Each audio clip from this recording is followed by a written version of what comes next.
గురు బ్రహ్మా గురు విష్ణు గురుదేవో మహేశ్వర గురు సాక్షాత్ పరబ్రహ్మ తస్మై శ్రీ గురవే నమః. ఓం నమో బ్రహ్మాదిభ్యో బ్రహ్మ విద్యా సంప్రదాయ కర్తృభ్యో వంశ ఋషిభ్యో మహద్భ్యో నమో గురుభ్యః. సర్వోపప్లవరహిత ప్రజ్ఞాన ఘన ప్రత్యగర్ధో బ్రహ్మైవాహమస్మి అహం పదార్థరహితః. గురవే సర్వలోకానాం విషజే భవరోగిణాం నిదయే సర్వవిద్యానాం శ్రీ దక్షిణామూర్తయే నమః. బృహద్వాసిష్ట సిద్ధాంతం పూర్ణబోధోపదేశిక వెంకటేశ్వర యోగేంద్రం సద్గురుభ్యో నమో నమః. ఆత్మానాత్మమతీతమనిశం కేవలాత్మోపదేశిక వేముల రామయార్య యోగేంద్రం సద్గురుభ్యో నమో నమః. క్షరాక్షరమతీతం చ అచల పూర్ణోపదేశిక శ్రీ పూర్ణానంద పుల్లయార్య సద్గురుభ్యో నమో నమః. ద్వయాత్మరహిత సిద్ధాంతం పరమ పురుష ప్రబోధక శ్రీ వివేకానంద సుబ్బయార్య సద్గురుభ్యో నమో నమః. అస్మద్గురు సమారంభం కృష్ణ సాందీప మధ్యమాం ఓంకారపీఠ పర్యంతం వందే గురు పరంపరం.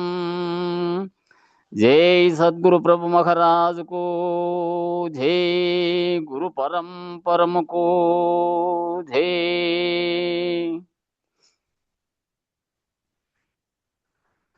సర్వం కల్విదం బ్రహ్మ అనే శృతి పద్ధతి. తత్పదంబును నీవు త్వం పదంబును నీవు అసి పదంబును నీవు ఆత్మవేవు. అండాండములు నీవు పిండాండములు నీవు బ్రహ్మాండములు నీవు బ్రహ్మవేవు. సత్తు చిత్తులు నీవు సాక్షి రూపుడ నీవు క్షరుడవు నీవు యక్షరుడవీవు. క్షేత్రంబులును నీవు క్షేత్రజ్ఞుడవు నీవు కర్మంబులును నీవు జ్ఞానమేవు. స్థూల దీర్ఘంబులును నీవు సూక్ష్మమేవు నీవు నేనను నీవైన భావమేవు. రమ్య గుణధామ భద్రాద్రి రామ పరశురామ నరసింహదాస సంరక్షిత.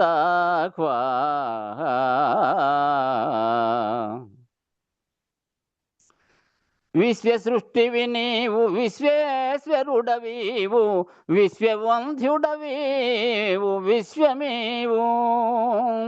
వేద వేద్యుడ నీవు వేదాంతుడవు నీవు వేదస్థుడవు నీవు వేదమేవు.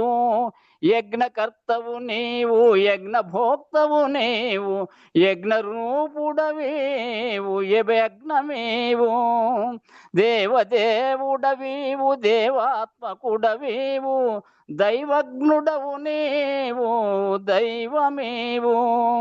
శిష్యుడవు నీవు పరమదేశికుడవీవు సగుణ నిర్గుణుడవు నీవు సాక్షివీవు. రమ్య గుణధామ భద్రాద్రి రామ పరశురామ నరసింహదాస సంరక్షిత.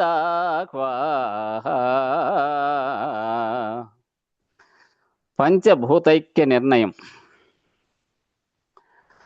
అవని నీరంబులో నైక్యంబుగా చేసి నా నీరమగ్నిలో నైక్యపరచి నా యగ్ని వాయువందైక్యంబుగా చేసి నా వాయు గగనమందైక్యపరచి గగనంబు మహదహంకారంబులో గల్పి తదహంకృతియు మహత్తత్వమందు నైక్యంబుగా చేసి నా మహత్తత్వంబు నద్వయ బ్రహ్మమందైక్యపరచి నట్టి యోగీంద్రుడద్వయుండ ప్రమేయుండ ప్రతర్కుండనంతుండు నఖిల సముడు. రమ్య గుణధామ భద్రాద్రి రామ పరశురామ నరసింహదాస సంరక్షిత. जय सद्गुरु प्रभु महाराज को जय, गुरु परम को जय। जय गुरुदेव। జై గురు. అందరికీ జై గురు. గురు పరంపరంకు జై. నిన్న చెప్పినటువంటి భాగవత ఘట్టంలో ఆ మూట పట్టుకునే నారదుడు పరమాత్మ దగ్గరికి వెళ్తే ఆ చరణధూళిని శిరోవేదన కలిగితే శిరస్సుకు రాసుకోకుండా ఓ చోట కూర్చొని ఆ చరణధూళిని అంతా తనకు అభిషేకం చేయమంటాడు. అభిషేకం చేస్తారు ఆ ధూళితో. భస్మోద్ధూళిత విగ్రహాహై నమో నమః అని ఈశ్వరునికి సహస్రనామాలలో ఒక నామం ఉంది. ఈశ్వరునికి చేసేటువంటి సహస్రనామాలలో ఒక నామం అది. భస్మం యొక్క ధూళితో ఆ విగ్రహం అంతా, విగ్రహం అంటే ఆకారం, దాని నమో నమః అని ఈశ్వరునికి అభిషేకం చేసే నామాల్లో ఒకటి. అలా గోపిక చరణ ధూళిని స్పర్శ చేత మహదానందాన్ని అనుభవిస్తాడు పరమాత్మ. పరమాత్మకి ఏమి ఇవ్వగలము? ఆ భక్తితో ఇచ్చినటువంటిది అది. అప్పుడు పరమాత్మ ప్రకటన చేశాడు, నాకు గోపికలకు అభేదము అని ప్రకటిస్తాడు. అలా గురువు చేత, అలా పరమాత్మ చేత అభేదం అనే ప్రకటన పొందినటువంటి గోపికలు అందరికీ మాన్యులు. వాళ్ళంత భక్తిలో అభేదంగా ఉన్నటువంటి స్థితిలో ఉన్న వాళ్ళు పరమాత్మను వేరుగా చూడకుండా ఉన్నటువంటి వాళ్ళు, తమలోనే దర్శించుకున్నటువంటి వాళ్ళు. అలా ఏ జన్మలో అయినా ఏ మహానుభావుడి చేతైనా కూడా ఆయనకి నాకు అభేదం అనేటువంటి నిర్ణయాన్ని పొందినట్లయితే ఆ జన్మలోనే ముక్తి సత్యం. ఆ విధంగా అంతటి ఏకత్వ భావన కలిగినటువంటి స్థితిలో కనుక ఎవరైనా ఉంటే, నాకు ఆ గురువు గారికి అభేదము, శరీరపరంగా వేరువేరు రూపాల్లో కనపడుతున్నప్పటికీ భావంలో వాళ్ళిద్దరూ ఒక్కటిగా ఉన్నటువంటి స్థితిని గనక సాధిస్తే ఆ జన్మలోనే ముక్తి తథ్యం. అలా ఏ మహానుభావం చేతనైనా మీ జీవితంలో సాధకులుగా తప్పనిసరిగా ఇటువంటి నిర్ణయాన్ని పెద్దల కృప ద్వారా పొందాలి. అటువంటి మహానుభావుడు దొరికితే మీరు సాధకుడుగా ఉన్న సమయంలోనే గుర్తించి, ఇక సాధకుడి స్థాయిలో నుంచి మీరు పరము నిర్ణయించేటువంటి స్థాయిలోకి రావాలంటే అటువంటి గురుకృప అవసరం. అట్టి శాస్త్రజ్ఞానాన్ని, అనుభవ జ్ఞానాన్ని రెండింటినీ నీలోకి ప్రవేశపెట్టి నేను రహితపరిచేటువంటి శక్తి ఆ గురువు గారికి ఉంది.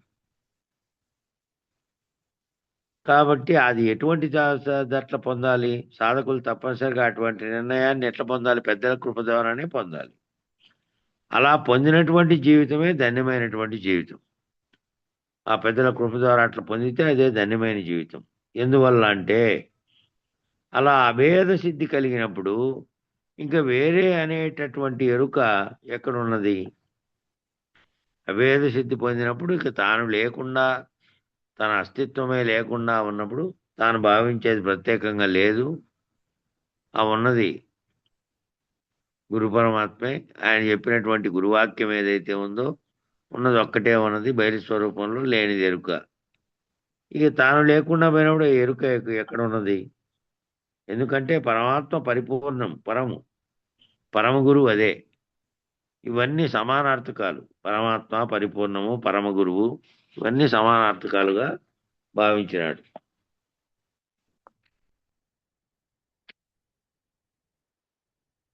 అట్టివాడు కైంకర్య పద్ధతిగా నీకు నాకు అభేదం ఉంటే చాలదా జీవితానికి? అట్టివారు ఎట్లుండాలి? కైంకర్య పద్ధతిగా అన్నిటి కైంకర్యం అన్ని సమర్పించినటువంటి పద్ధతిలో తాను వేరుగా లేనటువంటి తనను తాను సమర్పించుకున్నటువంటి అంటే చాలదా జీవితానికి? అలా తొలగించబడుతుంది ఎరుక. ఎరుక తొలగించబడాలంటే అట్లా కైంకర్య పద్ధతిలో ఉంటే తప్ప ఆ గురువు చేయలేడు. కాబట్టి శిష్య విజ్ఞాపన ఏమిటంటే, నిజ శిష్యుడైన వాడు నిజ గురువుని ఆశ్రయించి పరిపూర్ణం అనగా ఏదో కొద్దిగా తెలపండి. పరిపూర్ణం అంటే ఏమిటో చెప్పండి. ఎరుక అంటే ఏమిటో చెప్పండి. ఎరుక ఎలా వచ్చిందో, ఈ ఎరుక ఏ చోట లేదో, ఎక్కడి నుంచి వచ్చిందో, అది ఎరుక లేని చోట ఏదో అది కూడా చెప్పండి అని అడిగాడు కందార్థంలోనే. ఎక్కడికి పోతోంది, మళ్ళా ఎక్కడికి పోతోందో చెప్పండి. ఎరుక ఎలా విడవాలో చెప్పండి అని పరిప్రశ్నగా నిజగురు చరణ స్పర్శ చేసి అడుగుతున్నాడు. ఆ సాధకుడు ఏమడుగుతున్నాడు? నిజగురువును ఆయన పదాలను బట్టి ఆయన స్పర్శ చేసి అడుగుతున్నాడు. అది ఎట్లో తెలపండి మహానుభావ, ఆ పరిపూర్ణం ఏదో కొద్దిగా తెలపండి. ఆ పరిపూర్ణము వివరించిన తర్వాత ఎరుక అంటే ఏమిటో చెప్పండి. ఎరుక ఎలా వచ్చిందో చెప్పండి. అది ఏ చోట లేదో, మళ్ళీ ఎరుకను విడిపిస్తానన్నావు కదా, ఎక్కడికి పోతుంది, ఎలా విడువాలి దాన్ని అని పరిప్రశ్నగా అడిగాడు. పరిప్రశ్న అంటే అంతకుముందు విషయం విని దానికి వల్ల తనలో మొలకెత్తినటువంటి మళ్ళీ సందేహమే పరిప్రశ్న. ఇవాళ చాలా చోట్ల సాంప్రదాయముగా చరణ స్పర్శ చేసేటువంటి పద్ధతి భారతీయ సంప్రదాయంలో ఉన్నది. భారతీయ సాంప్రదాయంలో ఎవరైనా సరే, పెద్దలైనా, గురువులైనా, సన్యాసులు ఇట్లాంటి వాళ్ళైనా, ఆఖరు గుళ్ళో కొంతమంది పూజారులకైనా సరే, వారి స్పర్శ పొందుకునే కోసం వారి పాదాలను అంటే ఇది చేసే పద్ధతి ఉంది భారతీయ సంప్రదాయంలో. పెద్దలు ఎవరి దగ్గరైనా సరే ఆశీర్వచనం స్వీకరించాలంటే వారి పాదములు పట్టుకొని వేడుకోవాలనేటువంటి పద్ధతి ఈ దేశ సాంప్రదాయంలో ఉంది. తద్వారా వారి చరణ స్పర్శ కలిగినటువంటి ధూళిరేణువు, వారికి పాదాలకు అంటినటువంటి ధూళిరేణువును నీ శిరస్సుకు తగిలి నిన్ను పావనత్వం చేసేటటువంటి, పవిత్రీకరించేటువంటి పద్ధతిని ఏర్పాటు చేశారు. ఉత్తర భారతంలో పెద్దలు ఎవరైనా కనబడితే పాయలా అని కాళ్ళు పట్టుకొని ఇలా అడిగేటువంటి పాద నమస్కారం చేసే పద్ధతి ఇప్పటికీ కూడా ఆర్యులు పాటిస్తారు. ఇవన్నీ ఆర్యుల ద్వారా వచ్చినవే. మన దేశంలో అంతకుముందు లేదు. కేవలం చేతులు జోడించి దండం పెట్టేవాళ్ళు, సాష్టాంగ నమస్కారం చేయడం, పాదధూళిని తీసుకోవడం అనేది ఉత్తర భారతంలో ఆర్యులు ప్రవేశించినప్పుడు నుంచి సాంప్రదాయంగా వస్తోంది. దాదాపు 3600 సంవత్సరాల క్రితంది ఆర్యులు ఈ దేశంలో ప్రవేశించి.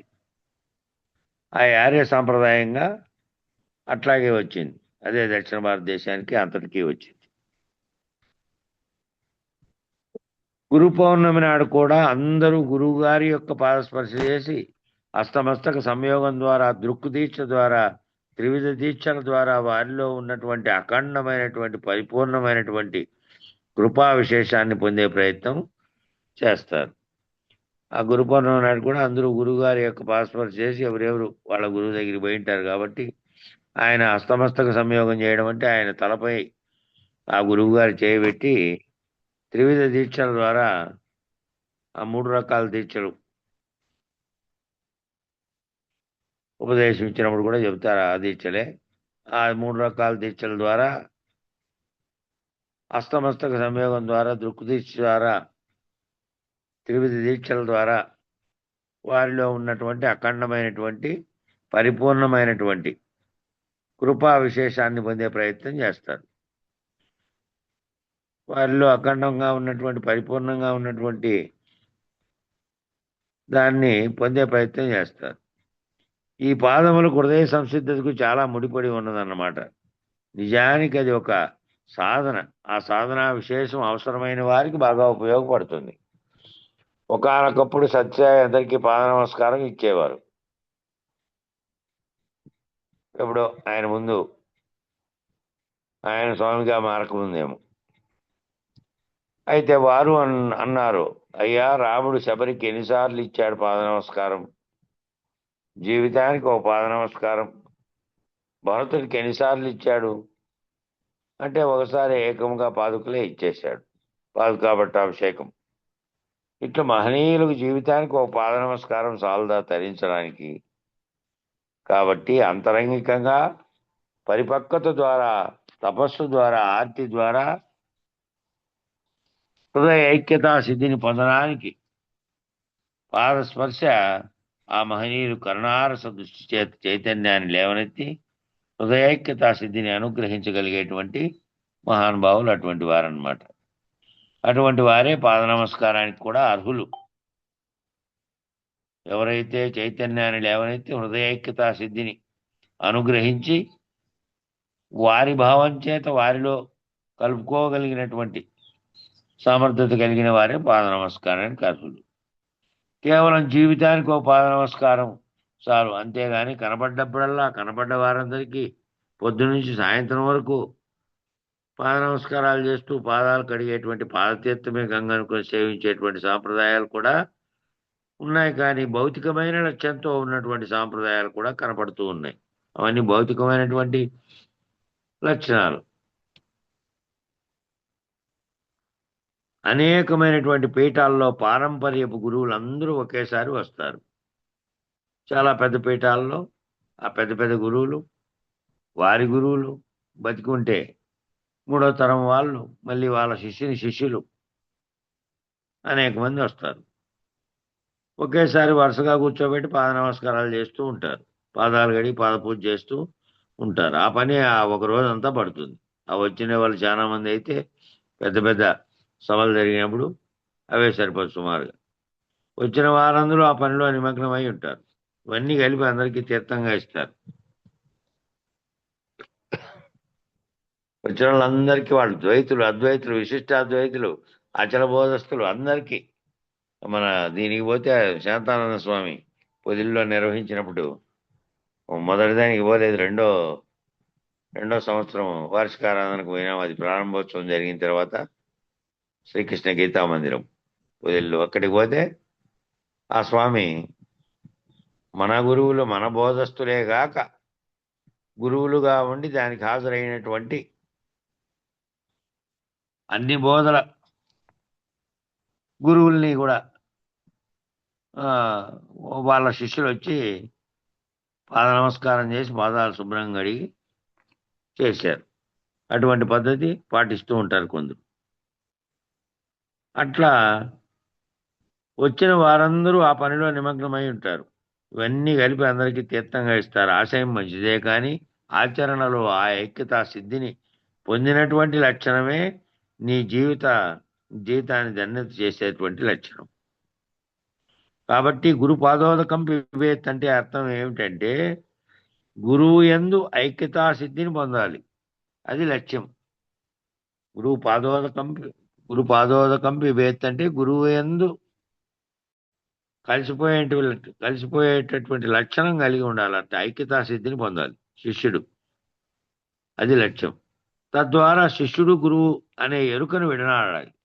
ఆ నేను శిష్యుడిని, ఆయన గురువు అనే ఎరుక కూడా రహితమైపోతుంది. కాబట్టి వాళ్ళిద్దరూ ఐక్యతా సిద్ధి పొందినప్పుడు వేరువేరుగా ఉన్నటువంటి శిష్యుడు గురువు అనే ఎరుకే లేకుండా పోతుంది.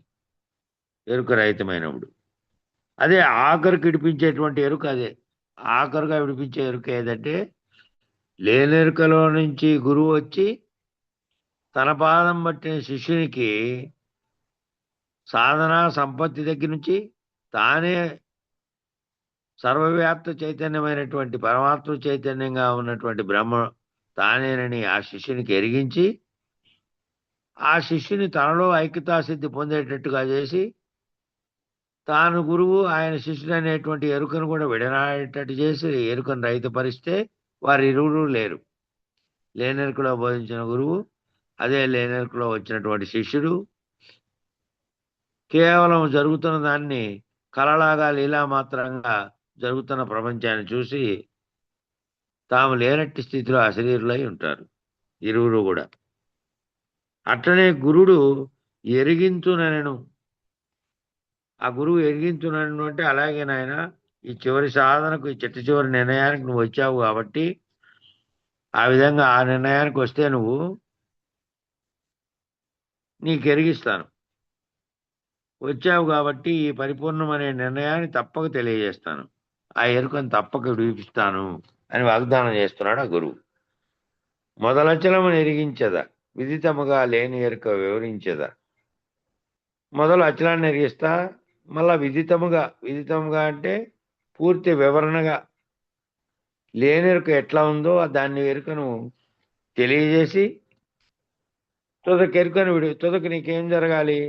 ఈ ఎరుక ఏదైతే ఉన్నదో, ఏ జ్ఞానం చేతనైతే సర్వమును నీలో తెలియబడి నీలో సంకల్ప వికల్పాలకు కారణమై జ్ఞానాజ్ఞానములు రెండూ కూడా ఆ ఎరుక చేతనే ఎలా నీలో ఉన్నాయో వివరించబడిన తర్వాత తుదకు ఎరుకను విడిపించదు అని నిజగురు వాగ్దానం చేసినంతటా చరణధూల్ని 2 రకముల కొని తన శరమును ధరించి శరణని ఆ శిష్యుడు ఎరిగించమనెను.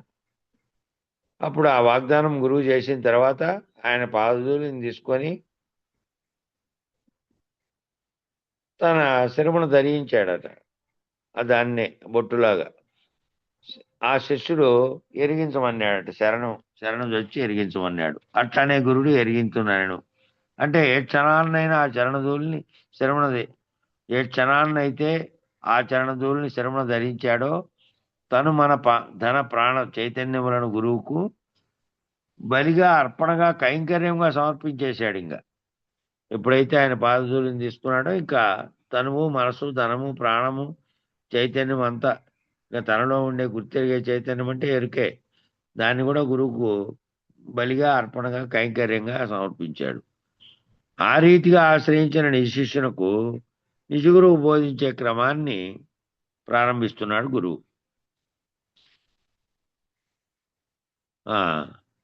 26ది చదవన్నా. జయ గురుదేవ్. మొదల చలము నెరిగించదా విదితముగా లేని ఎరుక వివరింతుపయం తుదకెరుకను విడిపించదా మదిలో నా మాట నమ్మి మరి వింటివేని చంచల బుద్ధి మానుంటివేని పదుగురు నిన్ను చూచి బలిశ భాషి త్రోవాకెదురు లేదనేటట్టు ఇదిగో నే చేసేదా మరి వింటివేని చంచల బుద్ధి మానుంటివేని. జై గురు. ఓ శిష్య, మొదట అచల పరిపూర్ణ పరబాహ్యమని ఎరిగించేదను. అచల పరిపూర్ణ పరబాహ్యమని ఎరిగించేదను అంటున్నాడు. మొదట అంటే ఏదైతే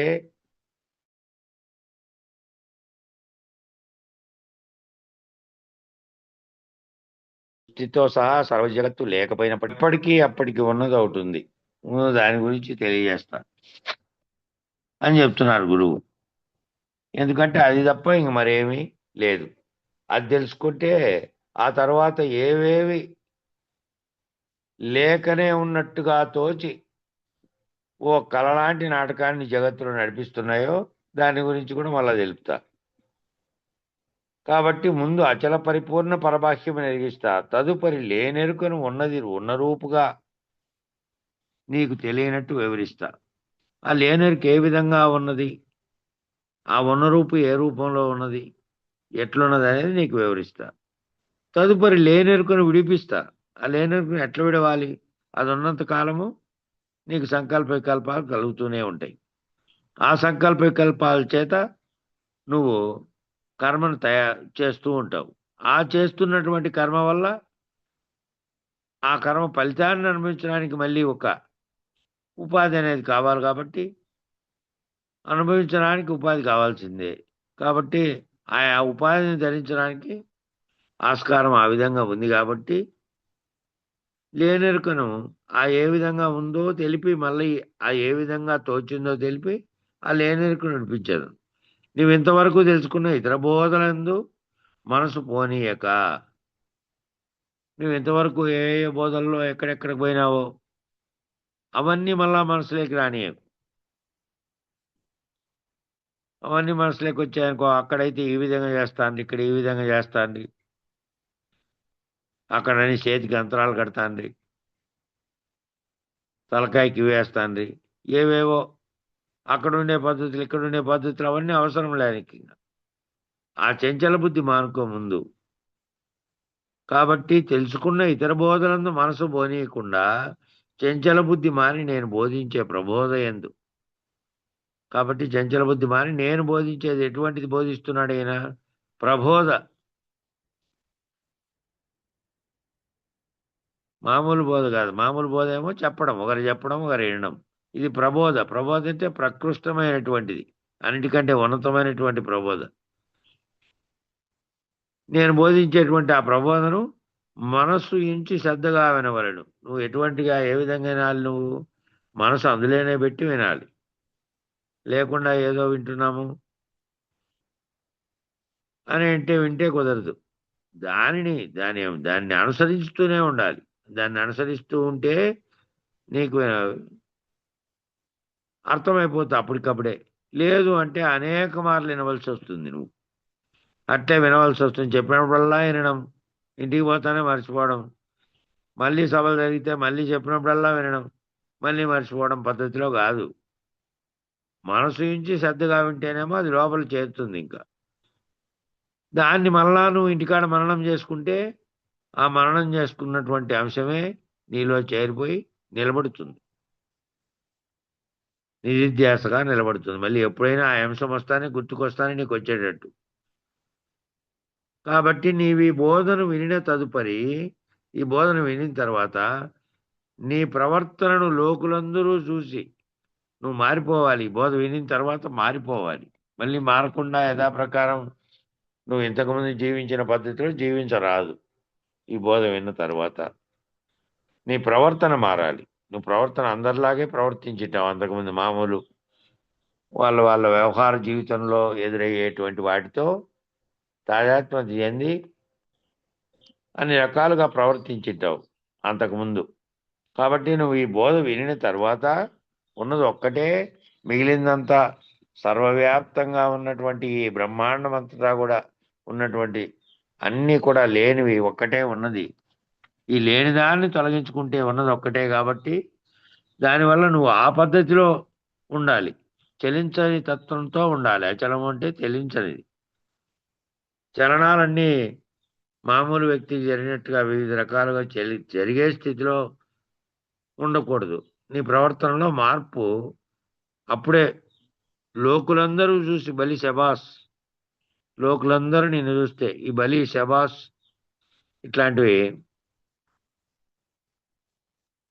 హిందీ ఉర్దూ ప్రేరేపిత పదాలు. ఇవి రావడానికి కారణం ఏమిటంటే అవి తెలంగాణ ప్రాంతంలో ఎక్కువ సంవత్సరాలు. బలిరా అంటేనేమో మన తెలుగులో, శబాస్ అంటేనేమో వాళ్ళ భాషలో ఆ పదాలు వాడారు. శబాస్ అనాలట 10 చూసి, నీ ప్రవర్తనను చూసి లోకులందరూ చూసి బలి శబాస్.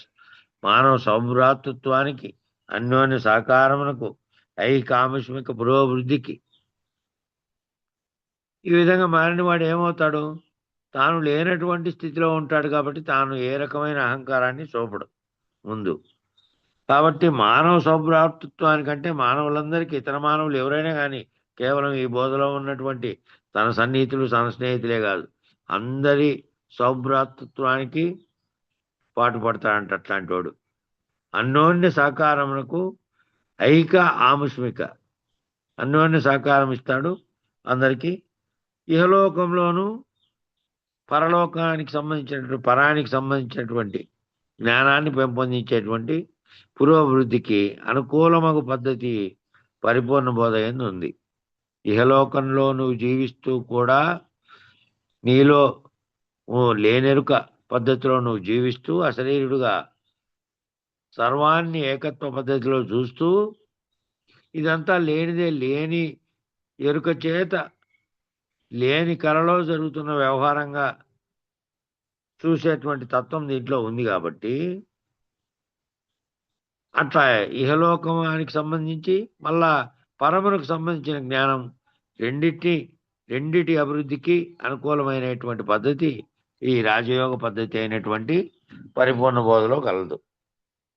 కాబట్టి ఇతర మార్గాల్లాగా సన్యాసిలాగా వేసుకొని ఎక్కడో పోయి కూర్చున్నా అక్కడ మళ్ళీ మనసులో ప్రపంచం అనేది ఉంటుంది. బట్టలు సన్యాసంగా ధరించి అడవిలో కూర్చున్నప్పటికీ, ఇతరులతో సంబంధం లేకుండా ఉన్నప్పటికీ ఇక్కడ కలగాల్సింది ఏంది? ఈ ప్రవర్తన అనేది ఈ వ్యవహారం అనేది మనసుకు సంబంధించినటువంటి దాంట్లోకి రాకుండా ఉండేది. కాబట్టి ఇక్కడ దీనికి అనుకూల పద్ధతి ఎక్కడ పరిపూర్ణ బోధలో ఉంది. ఇతర మార్గముల భ్రమరూపములని నిన్ను మెచ్చుకునేటట్లు చేసేదనని భావం. ఇతర మార్గాలన్నిట్లోనూ భ్రమరూపం, భ్రాంతి కలిగించే మార్గాలు అవన్నీ. ఇదేమో భ్రాంతిని విడిపించే మార్గం, భ్రాంతి వదిలిపోయే మార్గం ఇది. కాబట్టి భ్రాంతి కలిగించే మార్గాలు ఎందుకు నీకు? భ్రాంతి వదిలే భ్రమరూపములని అవన్నీ నువ్వు మార్గం తెలుసుకొని ఇతర మార్గాల్లో భ్రమరూపాలను మానుకొని ఉంటే నిన్ను మెచ్చుకునేటట్టు చేస్తా నేను అని భావం. నిర్ణయంగా చెప్తున్నారు. అచలబోధ మొత్తానికి కూడా పునాది అయినటువంటి, పాదు అయినటువంటి, నిర్ణయమైనటువంటి గురువు యొక్క ఆశీర్వచన వాక్యమైనటువంటి కందార్థం ఇది. ఈ కందార్థం ఎటువంటి ఆశీర్వచనం ఇస్తుందంటే, నువ్వు ఎలా ఉండాలో, నువ్వు ఎట్లుంటే ఈ విధంగా అచలము నెరిగించేదా, విదితముగా లేని ఎరుక వివరించేదా, తుదకెరుకను విడిపించేదా, మదిలో నా మాట నమ్మి మరి వింటివేని. నువ్వు మదిలో కనుక విని నా మాటను నమ్మి వింటే అని పునాది ఆశీర్వదిస్తూనే ఇక్కడే పునాది పడుతోంది. కాబట్టి అటువంటి నిర్ణయమైనటువంటి గురువు యొక్క ఆశీర్వచన వాక్యమైనటువంటి కందార్థం ఇది. ఇది అందరూ తప్పక నిర్ణయంగా స్వీకరించవలసిన వాక్యం. ఈ పద్ధతిలో వింటేనే, ఈ పద్ధతిలో పునాది వేసుకుంటేనే ఇంకా ఇతర త్రోవలతో పని లేదు నీకు. మదిలో మాట విని దీన్ని నమ్ముతూ ఉంటే, దీని ద్వారా నువ్వు పరివర్తన చెందితే నీ పరివర్తన అనేది అప్పుడే కనపడుతుంది. మీ ఇంట్లోనే కనపడుతుంది, బాహ్యంలో ఉన్నటువంటి ప్రపంచంలో కూడా అప్పుడే కనబడుతుంది. ఈ మారినటువంటి వ్యక్తి మారాడు, ఆయన ప్రవర్తనలో, వ్యవహారంలో, మాటలో అన్నిట్లోనూ మార్పు వచ్చింది అనేది గమనిస్తారు జనులు. కాబట్టి అట్లా తప్పకుండా స్వీకరించవలసినటువంటి వాక్యం అది. మొదలచలమును ఎరిగించేదా అంటే అనంత విశ్వం లేనటువంటి బయలును దర్శింపజేస్తాను. ఈ అనంత విశ్వం అంతా కూడా లేనెరుక ఏదైతే ముందు అవ్యక్తంగా ఉండి వ్యక్తమై సర్వమును కల్పించిందో, ఆ కల్పించినటువంటిది కల్పన జరక్కముందు, ఈ సృష్టి కూడా జరక్కముందు ఏదైతే అప్పటికి ఏ పరిణామ వికారం లేకుండా ఉన్నదో దానిని దర్శింపజేస్తాను. ఆ దర్శనం తర్వాత విదితముగా లేని ఎరుక వివరించిపోయింది. దాన్ని దర్శించి దాని గురించి నువ్వు తెలుసుకున్న తర్వాత మొదట ఇంకా ఈ ఎరుక ఏ విధంగా లేకనే ఉన్నట్లు తోపింపజేస్తున్నదో దాని గురించి తెలియజేస్తాను. పైన్ అంటే తర్వాత అని. బయలు దర్శనమే కాకుండా ఎరుక ఎంత లేదని నువ్వు చదువుకున్నా అది పోదు, గట్టిపడుతుంది. ఎరుక ఎంత లేదు, ఒకే వాక్యం చేత కేవలం ఒక్క నిమిషము ఒక పాయింట్ తెలియజేస్తా. ఇక్కడ జరగబోయే కందార్థాలలో ఇంకా చాలా దూరంగా పోయిన తర్వాత అక్కడ వస్తుంది, నే మొదట నిన్ను కనుకొని ఏ ముక్కలు నీది చెవులో విడిచినో నీవు ఆ ముక్కల మూడింటిని ఏ మాత్రము మరువకుండా ఈ బోధనిస్తే అంతకే ఇంతగా బోధ చేస్తే అని కందార్థం వస్తుంది. ఆ మూడు ముక్కలే ఈ మూడు ముక్కలు. ఏది? మొదలు అచలము, తరువాత ఎరుక, ఆ తర్వాత ఎరుకను విడిపించుట. ఈ మూడు ముక్కల కోసమే ఇదంతా బోధ చేసినానని చెప్పి మా సుమారుగా జరిగిన తర్వాత నువ్వు దాటినాక ఆ కందార్థాన్ని వస్తుంది. సరే సరే. కాబట్టి ఎరిగించదా, ఇక్కడి నుంచి నువ్వు ఈ విధమైన పద్ధతిలో వింటేనే ఎరిగించబడుతుంది, లేకపోతే ఎక్కడ ఎరిగించబడుతుంది? నువ్వు ఎట్లా వినాలి అని చెప్తున్నాడు.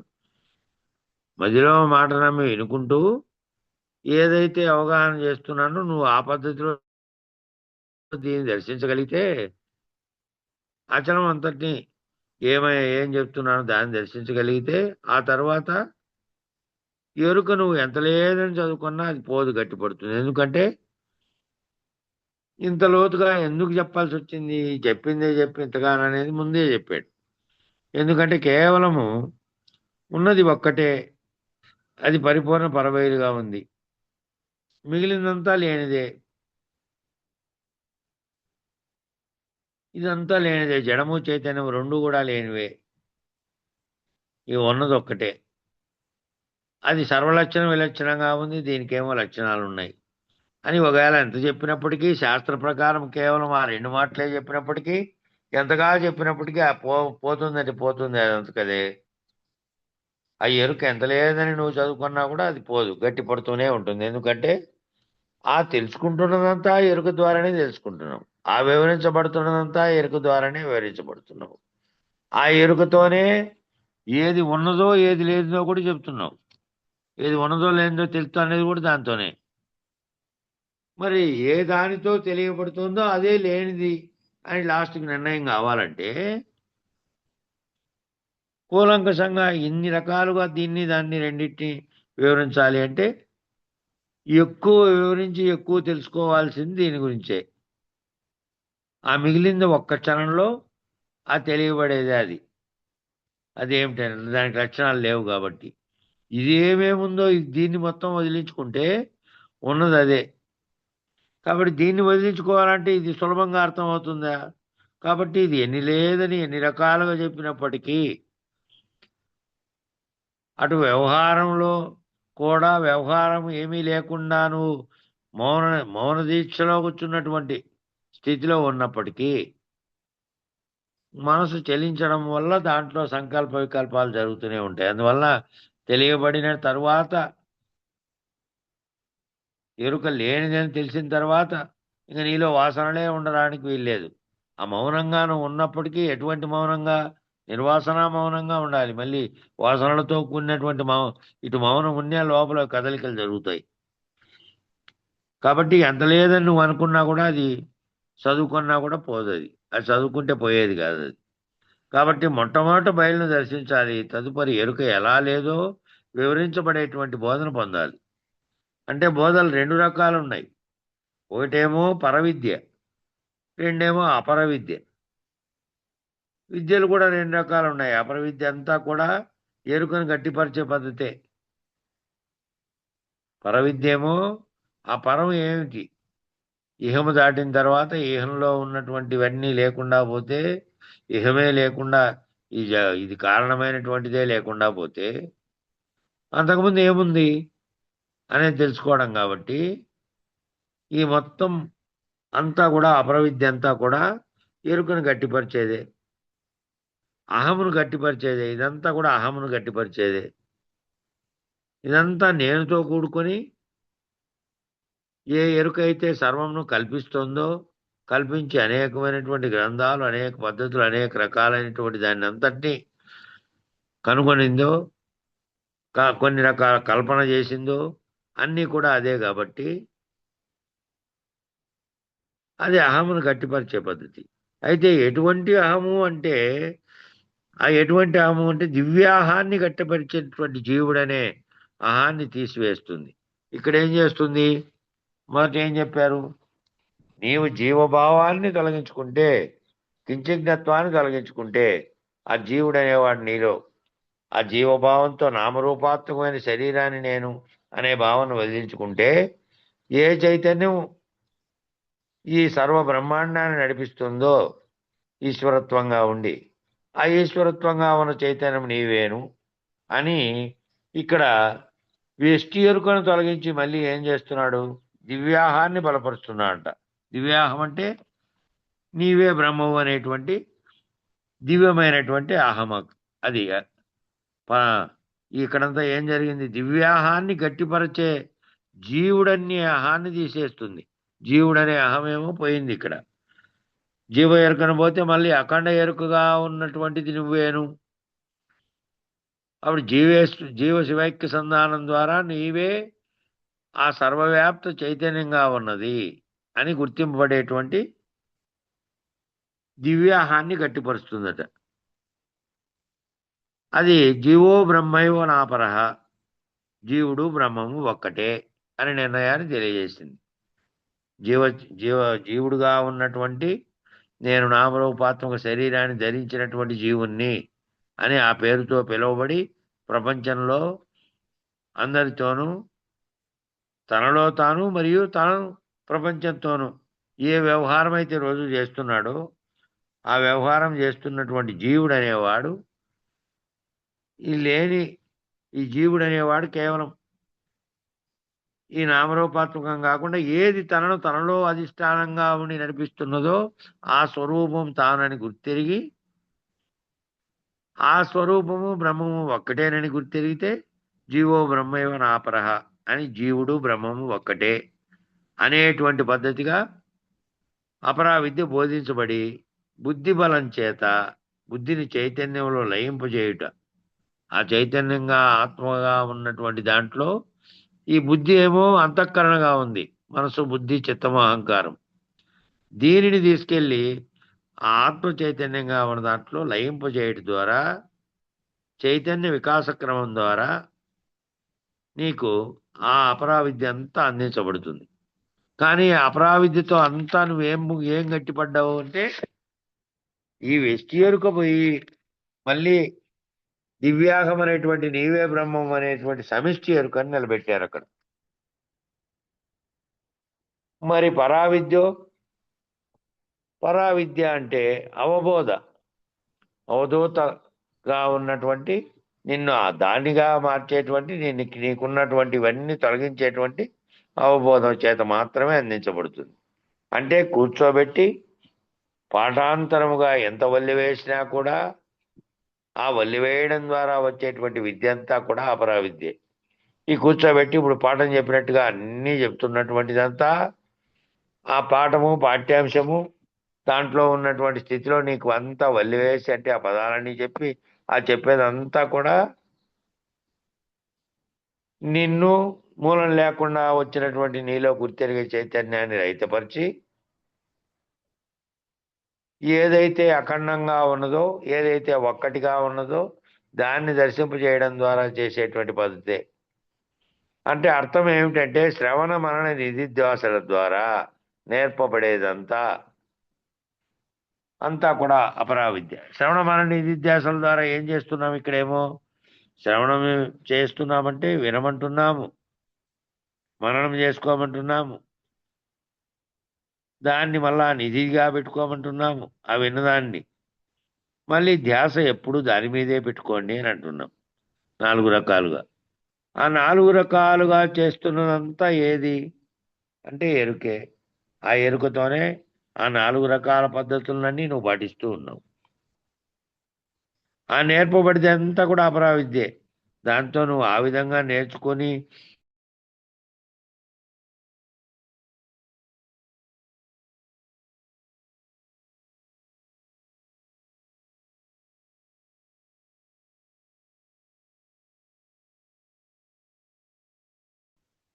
నీ స్వరూపం ఏకంగా లేదు, ప్రత్యేకమైన కట్ అవుతా ఉంది మాట, కట్ అవుతా మాట సిగ్నల్ హెచ్చు తగ్గులు వచ్చినప్పుడు వస్తా ఉంటుంది అట్లా. కాబట్టి ఈ నేర్పబడుతున్నది అంతా కూడా ఈ నేర్పేది దేంతో నేర్పుతున్నారు? శ్రవణ మనన నిధ్యాసలన్నీ దేంతో చేస్తున్నారు అంటే ఎరుకతోనే చేస్తున్నారు. కాబట్టి ఆ ఎరుకతోనే నేర్చి ఆ ఎరుకతోనే నిధిధ్యాసలుగా పెట్టుకుని అక్కడి వరకు పోయిన తర్వాత అక్కడి వరకు కూడా ఏం తెలుసుకుంటున్నావు? నీలో ఉన్నటువంటి చైతన్యం ద్వారానే, ఈ ఎరుక ద్వారానే నేను చైతన్య స్వరూపుణ్ణి అనేది తెలుసుకొని దానిని మననం చేసుకొని దాంట్లో లాస్ట్కు ఈ అనేకత్వాన్ని పోగొట్టుకొని ఏకత్వంగా ఉన్నటువంటి మహావాక్య విచారణలు ఏదైతే చెప్పారో ఆ బ్రహ్మము నేనేనని తెలుసుకునే వరకు నేర్పబడేదంతా కూడా ఈ అపరావిద్యే. ఇప్పటికీ మరి మహానుభావులు అయిన వారందరూ బోధిస్తూనే ఉన్నారు కదండి అంటారేమో. మహానుభావులైనటువంటి వారంతా ఇప్పటికీ ఇదే బోధిస్తున్నారు కదండి అంటారేమో. అంటే అపరావిద్యను అందనటువంటి వారు పరావిద్యను అందుకోవడం కష్టమే. ముందు తాను ఎష్టి సమిష్టి ఎరుకలు ఏవేవి, ఏ ఎరుక అంటే ఎరుకే చైతన్యం, ఎరుకే ఆత్మగా ఉన్నది, సర్వవ్యాప్తంగా ఉన్నది, బ్రహ్మాండంగాను ఉన్నది, పిండాండంగాను ఉన్నది. అది ఏర్పడడానికి కారణమైనటువంటి అవ్యక్త స్థితిలో నుంచి ఓంకారంగా మారి వచ్చినది అదే. అదంతా మూలంగా తెలుసుకోవడం కొరకే అదంతా ఇప్పటికీ మహానుభావులైనటువంటి వారు బోధిస్తున్నారు కదండి. అంటే ఆ విధమైన పద్ధతిలో తెలుసుకుంటే తెలుసుకున్నట్టు అవుతుంది. రూఢీ పడుతుంది, రూఢీపడి ఆరూఢత చెందుతాడు ఆ విధంగా తెలుసుకుంటే. లేదు ఆ పద్ధతిలో తెలుసుకోకుండా ఒకేసారి దాని గురించి బోధ గురించి చెప్పారు అనుకో, ఈ ఆరూఢత రావడానికి ముందు తానేమిటి తన స్వరూపం గుర్తిరిగే స్థితి తప్పోతుంది. దాని గురించి తెలియమన్నప్పటికీ తాను మళ్ళీ వ్యవహార జీవితంలోకి వచ్చి వ్యవహారంలో వేరువేరుగా ప్రవర్తించే స్థితికి అనుకుంటాడు. తన స్థితి తన చైతన్యమే పిపీలికాది బ్రహ్మ పర్యంతము గల అఖండ ఎరుకగా ఉన్న చైతన్యము అని తెలుసుకునే వరకే, ఆ తెలుసుకునే కొరకే ఈ అపరావిద్య అంతా కూడా. అపరావిద్య తెలియకుండా పరావిద్యను అందుకోవడం కష్టమే. కానీ కొండొకచో దాని కొరకై పుట్టినటువంటి వారికి, అంటే అపరావిద్య గత జన్మల్లోనే పూర్తి చేసినటువంటి వారై అంత సులభంగా కనుక్కోగలిగినటువంటి పూర్వజన్మ సుకృతమైనటువంటి వాసనా బలం చేత పరావిద్యలో ఈ విధంగా ఉంది, ఇది తప్ప ఏమీ లేదు, ఈ మిగిలిందంతా లేదు అని నిర్ణయానికి రాగలిగినటువంటి స్థితి కొంతమంది ఉంటుంది. ఆ కొంతమంది ఏమిటంటే వాళ్ళు సునాయాసంగా లేనిదంతటి తొలగించుకొని ఉన్నది ఒక్కటేననే గుర్తెరిగేటువంటి స్థితిలో వాళ్ళు ఉంటారు. ఆ జన్మల్లోనే ఈ రకమైనటువంటి విచారణ పూర్తి జరిగి ఉండొచ్చు వాళ్ళకి. వాసనా బలం చేత అటువంటి కారణ జన్మలుగా ఉన్నటువంటి అటువంటి వారికి జరుగుతుంది.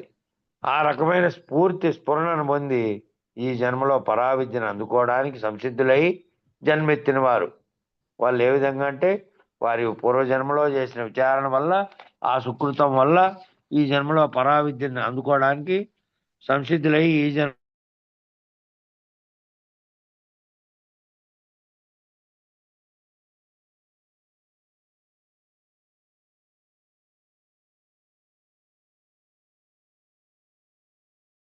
అయితే ఉంటారో ఉందంట. బాల్యం నుంచినే వాడు యవన స్థితి ఏ స్థితిలో ఉన్నప్పటికీ వాడు సాత్వికంగా ఒక దివ్యత్వాన్ని కలిగినటువంటి భావనతో ఉంటాడంట. ఆ భావనతో ఉన్నటువంటి స్థితిలో వాని లోపల నుంచే పనిచేస్తూ ఉంటుందంట. అది ఆ బోధ, అవబోధ. అంటే అవబోధ అంటే ఇంట్యూషన్, స్పెక్యులేషన్ కాదు. ఇక్కడ 2 పదాలు వాడాడు, ఇంగ్లీష్ పదాలు. ఇంట్యూషన్, స్పెక్యులేషన్ కాదు. స్పెక్యులేషన్ అంటే ఊహాత్మకమైనది. ఇంట్యూషన్ అంటే అంతర్గతంగా తనలోనే అది పరిమితి చెంది దాంట్లో ఉండడం. ఊహాత్మకంగా, కేవలం ఊహాత్మకంగా ఉండకుండా తనలోనే ఆ స్థితి ఉండడం. ఊహించడం కాకుండా యథాతథ దర్శనం. ఆ రెండింటికి అర్థం. స్పెక్యులేషన్ అంటేనేమో ఊహించడం, ఇంట్యూషన్ అంటేనేమో యథాతథ దర్శనాన్ని పొందడం, యథాతథ నిర్ణయాన్ని పొందడం. తనలోనే యథాతథ నాహం, తాను లేని పద్ధతిగా నడవగలిగేటువంటి సమర్థత. ఎటువంటి వారు? పరమహంస యోగానంద, భగవాన్ రమణ మహర్షి, అరవింద మహర్షి లాంటి మహానుభావులు మన కాలంలో కూడా అనేక మంది. వీళ్ళంతా కేవలం 70-80 సంవత్సరాల క్రితమే పరమపదించిన వాళ్ళు. ఈ కాలంలో వీళ్ళంతా కూడా ఈ అనేక మంది మహర్షులు ఈ భారత భూమి మీద నడయాడుతున్నారు. ఇంతకుముందు నడయాడారు, ఇప్పుడు కూడా అక్కడక్కడ కొంతమంది ఆ స్థితిలో ఉన్న వాళ్ళు ఎవరో కొందరు మాత్రమే ఉన్నారు. అట్లా నడయాడే వాళ్ళు ఉన్నారు. ఇంకా అటువంటి వారు మన మధ్యలో చాలామంది ఉన్నారు. చాలామంది అంటే కొంతమంది బయటికి ప్రచారం కోసం చేసేవాళ్ళు కాదు. కాబట్టి అచల గురువుల్లో చాలామంది పూర్తి నిర్వాసనా ముద్రాపరులై తాము తెలుసుకొని తనను ఆశ్రయించిన వారికి తెలుపుతూ ఎటువంటి బాహ్యమైనటువంటి దాన్ని పొందకుండా ఉండేవాళ్ళు ఉన్నారు. కొంతమంది ఏమో పేరు ప్రచారాల కోసం పాకులాడే వాళ్ళు కూడా ఉన్నారు. వాళ్ళకి తెలిసినప్పటికీ బోధ వాళ్ళలో అది పోకుండా ఉన్నటువంటి స్థితి ఉంటుంది. కాబట్టి అలాంటి మహానుభావులు మన కాలంలో అనేక మంది ఈ భూమి మీద నడియాడుతున్నారు. ఇంకా అటువంటి వారు మన మధ్యలో ఉన్నారు. చాలా మంది ఉన్నారు. వెదికి చూడాలే గాని వెదికి చూడాలి, వెదికి చూసి అటువంటి వారు ఎవరున్నారని, అటువంటిది తెలుసుకోవాలని బుద్ధి పుడితే కదా ఫస్ట్ అటువంటి వారిని ఎతుకుదామనే బుద్ధి పట్టేది. ముందు అది కలగాలి కదా. అదేదో ఎప్పుడు తాను పుట్టినప్పటి నుంచి తాను ఇతరులతో పోల్చుకొని వాళ్ళు ఏ విధంగా ఈ విధంగా ఆ విధంగా జీవిస్తున్నారు, ఇంకా ఏవేవో కోరికలు సౌకర్యాలు, ఇంకా ధనం, ఇంకా ఇంకా ఇంకా అని అంటున్నాడు తప్ప తనకు అతీతంగా ఏదో ఉన్నది, దానిని గురించి తెలుసుకొని ఈ జన్మ కర్మల ముడి నుండి విడిపడదామనే ఆలోచన కలగాలి కదా. కాబట్టి చాలా మంది ఉన్నా కానీ వెతికి చూడాలే కానీ వెతికి చూస్తే ఎంతో మంది ఉన్నారు. కారణం ఏమిటంటే వీరెవ్వరూ కూడా పరిప్రశ్న చేయనిదే వారెవరో పక్క వారికి కూడా తెలియదు. వాళ్ళు ఏ విధంగా ఉంటారంటే అటువంటి కారణ జన్ములు ఎవరైనా పరిప్రశ్న వేస్తే తనలో అనుభవరీతిగా కొంత విషయం తెలుసుకొని దాంట్లో నుంచి పుట్టినటువంటి ప్రశ్న, అట్లాంటి పరిప్రశ్న వేస్తే గనక ఆ పరిప్రశ్న వేయనిదే వారిలో ఎంత సత్తా ఉందో వారంతకు వారు నోరు విప్పి చెప్పేవాళ్ళు కాదు. ఎవరో అడిగిన వాడు కనుక పరిప్రశ్నతో పోయి అడిగితే అప్పుడే నోరిప్పుతాడు అటువంటి పరమ గురువు అయినటువంటి వాడు. కాబట్టి వాళ్ళు పక్కవారికి కూడా తెలియదు, ఇంకా ఆ తెలిసే వాళ్ళకి పక్కవారికి కూడా తెలియదు, ఇంకా పక్క వాళ్ళకి కూడా ఆయనలో ఉన్నటువంటి ఆ జ్ఞానజ్యోతి ఆయనలో ఎప్పుడు నిరంతరం, ఆయన ఆల్రెడీ దాటుకున్నటువంటి స్థితిలో ఉన్నప్పటికీ నిగూఢంగా ఉన్నటువంటి దాన్ని తనలోనే ఉంచుకొని ఉంటాడు. ఆయన ఎవరైనా ఇట్లా పరిప్రశ్న ద్వారా పోయి అడిగితే, అట్లా సర్వస్వ శరణాగతిగా పోయి శిష్యుడిగా పోయి అడిగితే మళ్ళీ తాను లేని స్థితిలో నుంచి కూడా లేనెరుకలోనే కొద్దిగా వేషం మాత్రం ఉన్నటువంటి ఆ లేనెరుక అని చెప్పారు, దాంట్లోకి దిగొచ్చి అందులో నుంచి బోధ చెప్తారు. అప్పుడు కానీ తెలియదు ఆయన యొక్క సత్తా ఏమిటో, పక్క వారికి కూడా తెలియదు, పక్కనుండే వారికి కూడా.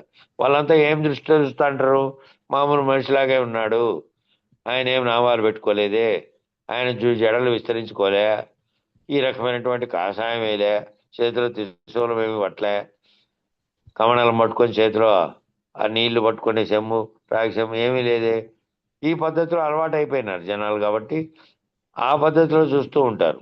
కానీ ఈయనలో ఉండేటువంటి సత్తా పరిప్రశ్న ద్వారా పోయి అడిగి తెలుసుకుంటే తప్ప తెలియదు. కనీసం ఇంట్లో కుటుంబ సభ్యులు కూడా తెలియదు. కుటుంబ సభ్యులు కూడా ఏదో పట్టుకున్నాడులే, ఏదో వేదాంతం లేకపోయినాడు, ఏదో పట్టుకున్నాడు అని అనుకుంటా అంటారు తప్ప ఆయనలో సత్తా ఉన్నది అనేది వాళ్ళకు కూడా ఆ విధమైన పరిప్రశ్న కలిగినటువంటి చైతన్యం వాళ్ళలో ఉంటే తప్ప వాళ్ళకు కూడా తెలియదు. ఇంట్లో వాళ్ళకు కూడా ఎవరికి తమ గురించి కూడా తాము ఏ ఒక్కరి దగ్గర కూడా చెప్పరు, తమ ఇంట్లో వాళ్ళకు కూడా చెప్పరు నేనంటే అట్లా ఇట్లా అని. ముందు వీళ్ళకి పరిప్రశ్న కలిగితే కదా తాను రహితుడైనటువంటి, తాను ఉన్నప్పటికీ బాహ్య ప్రపంచం వాళ్ళు ఉన్నాడు, ఈ విధంగా ఉన్నాడని అనుకుంటున్నప్పటికీ తన భావంలో తాను లేనటువంటి వాడు ఆయన. అటువంటి నిర్వాసన మౌనముద్ర స్థితిలో ఉంటాడు. ఇంట్లో వాళ్ళకు కూడా చెప్పేకి ఎవరికి వాళ్ళు కూడా ఆశ్రయించి ఆయన పాదం బట్టి శరణాగతి చూస్తే తప్ప చెప్పే బోధ కాదు. కాబట్టి ఇది వాళ్ళు కూడా కొంతమంది తెలియరు. ఎవరో అట్లా బోధలేకపోయి విని తాము తరించాలనేటువంటి భావంతో ఉండింటే ఆ ఇంట్లో వాళ్ళకి తెలుస్తుంది, కానీ లేకపోతే వాళ్ళకు కూడా ఏమీ తెలియదు. ఎవరికి తమ గురించి తాము ఏ ఒక్కరి దగ్గర కూడా అంతటి వారు ఇంతటి వారమని ఏ మహిమలు ప్రదర్శించరు. మహిమలు ప్రదర్శించారనుకో ఆ మహిమలు ప్రదర్శించేటివన్నీ పట్టుకూటికే అనేది వేమన ఎప్పుడో చెప్పాడు.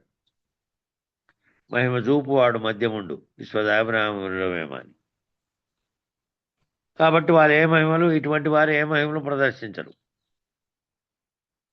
మహిమ ప్రదర్శించి ఎందుకు అవన్నీ ప్రదర్శిస్తారు మహిమలు అంటే, ఈ జనాలు ఆకర్షితులు కావాలి, ఇంకా ఆకర్షితులైపోయి ఇంకా అన్నీ సమర్పించుకునేటువంటి స్థితిలోకి పోతారు. కాబట్టి అవన్నీ కేవలం నేర్చుకున్నటువంటి విద్యలు, అవి కూడా ఒక రకమైన విద్యలేను, అవి పరమునకు సంబంధించినవి కాదు. ఇహములో జనాలను భ్రమింపజేసి వాళ్ళను తమ వైపుకు చేసుకోవడానికి పుట్టినటువంటి విద్యలు అనేది వీళ్ళకి తెలవాలి కదా. ఏదో మనకు అతీతమైనటువంటి శక్తి ఆయనలో ఉందన్నట్టు వీళ్ళు భావిస్తారు. వీళ్ళు భావించే రాత్రంతా దాని చుట్టూ ఆ నీళ్ళని పోసి నిమ్మకాయలు పోసి ఏమేమో చేసి దీనివల్ల మీకు సంపద డబల్ అవుతుందని చెప్పి వాళ్ళ దగ్గర ఉన్నటువంటి 20,000 కట్టను ఆ రాగుల మూట దాంట్లోకి జూర్చి దాని చుట్టూ ముగ్గేసి అవన్నీ చేసి మా ఊర్లో మా ఇంటికి దగ్గరలోనే ఒక ఆయన తెల్లవారులు పక్కన వాళ్ళకి కూడా చెప్పిందిలే అన్నీ చేసి ఇక సాయంత్రానికి తీసినండి దాంట్లో డబల్ అయి ఉంటుంది అని చెప్పి వెళ్ళిపోయాడు అంతే. సాయంత్రం తీస్తే ఉత్త రాగులు ఉన్నాయి, దాంట్లో ఏమీ లేవు. వీళ్ళు పెట్టిన 20,000 కట్టేలేదు. అందరూ చూస్తున్నట్టుగానే ఆ కనికట్టు ఎట్లా జరిగిందో ఏమో ఎట్లా ఎత్తుకుపోయాడో ఎత్తుకొని పోయినాడు. అట్లాంటివి జరుగుతూ ఉంటాయి. దానిలో ఏమిటంటే డబల్ చేస్తాం సంపద అంటే చాలు. ఎట్లా చేస్తారు? శ్రమించకుండా ఏ వస్తువైనా ఆఖరికి వచ్చిన స్క్రూ అయినా ఆఖరికి నీ ఇంటి దగ్గర పనికొచ్చే ఒక పుల్లైనా సరే ఉత్పత్తి కాకుండా ఏ విధంగా వస్తుంది? మాయ చేత వస్తుందా? ఏదైనా వస్తువు వస్తుందా రూపం కలిగిండేది అనేది ఎవరు ఆలోచించుకోరు. వాళ్ళు ఏదో జరుగుతుంది, ఆ స్వామిలో శక్తి ఉందేమన్నట్టు నమ్ముతారనమాట. కాబట్టి వారు మహిమలు ప్రదర్శించే స్థితిలో ఉంటారు. అచల గురువులు ఎవరు మహిమ ఉన్నదని కానీ ఇంకోటి ఉన్నదని కానీ చెప్పేవారు కాదు. నిన్ను నీవు తెలుసుకో, పరమాత్మను తెలుసుకో. ఈ రెండింటినీ విడిస్తే ఏదైతే ఉన్నదో ఈ సృష్టి కంటే ముందు అంతటా ములుగుచ్చు సందులేక విస్తరించి ఉందో, అంతటా అదే ఉందో, అది తప్ప మరో దానికి ఆస్కారమే లేదో దాని గురించి తెలుసుకో. దాని గురించి తెలుసుకుంటే నీకు వచ్చినటువంటి నీలో ఉన్నటువంటి కర్మలకు కారణమైనటువంటి జ్ఞానం కూడా ఎరుక రహితమైపోయి నీవు ఈ స్థితికి పొందుతావని చెప్పేటువంటిది ఇది. కాబట్టి ఆ రకమైనటువంటి మహిమలు ప్రదర్శించే రకమైన కర్మ పద్ధతులతో తమ ప్రసంగాన్ని వేలు పెట్టరు. అటువంటి అవన్నీ ఏ రకమైనవి చేసినా కూడా కర్మలే. యజ్ఞ యాగాదులు కర్మ. ఏ పని ఏ రకంగా ఆఖరుకు గుడి లేకపోయి నువ్వు మొక్కుకొని నాకు ఫలానా కావాలని అడుక్కొని అక్కడి నుంచి చేసేటువంటి నవవిధ భక్తి మార్గాలన్నీ కూడా సత్కర్మలు అయి ఉండొచ్చు. దుష్కర్మలు అనేటివి వేరే ఉన్నాయి. చెడ్డ కర్మలు కొన్ని, ఉత్తమ కర్మలు కొన్ని. ఉత్తమమైనటువంటిప్పటికీ కూడా ఉత్తమ కర్మ ద్వారా ఉత్తమమైన ఫలితాలు వస్తాయనుకోండి, అది కూడా ఒక కర్మే. కాబట్టి ఆ పద్ధతికి ఆ కర్మ పద్ధతులు ఏవి చేయరీడ. కర్మను రహితం చేసే పద్ధతి ఇది. కాబట్టి కర్మ పద్ధతుల్లో తమ ప్రసంగాన్ని వేలు పెట్టని కూడా పెట్టరు. ఇంకా అక్కడి వరకు చదువుకుందాం, సమయం అయిపోయింది. ఆ తర్వాత పేరా నుంచి రేపు చదువుదాం. మంగళం చెప్పండి. ధీర సంతత నిర్వికార నిర్మల నిర్విచార నిత్య నిరాకార శరీరా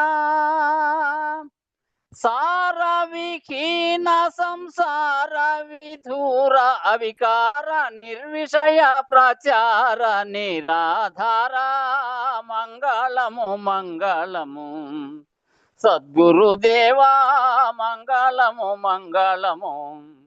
పుట్టి గిట్టయున్న ఎట్టి ద్వయరహితం బైనట్టి ద్వాదశి వస్తు గుట్టుదయ బుట్టి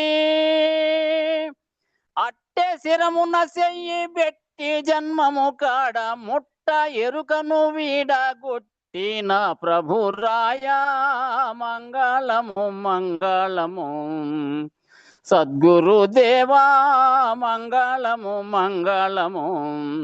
కాలకాలము నొక్క లీల నిలచియుండే చాలా కల ఎరుకకు అవలయ్యే వేళ మూలము లేక గుర్తెరిగే శరీరమే కాలము లేదని కీలు తెలిపిన స్వామి మంగళము మంగళము సద్గురుదేవా మంగళము మంగళము. ఎన్నాడేమియునుగాకున్న బయలందెరుక ఉన్నదన్న మాట సున్న పరిపూర్ణమున్నది స్వప్నమందెన్నో దోసిన రీతి ఎన్నాడి జగము లేదన్న సద్గురురాయా మంగళము మంగళము సద్గురుదేవా మంగళము మంగళము సాటి లేని కృపతోటి బయలును చూసి పాటి ఎరుకను గోట మీటి ధరమేటి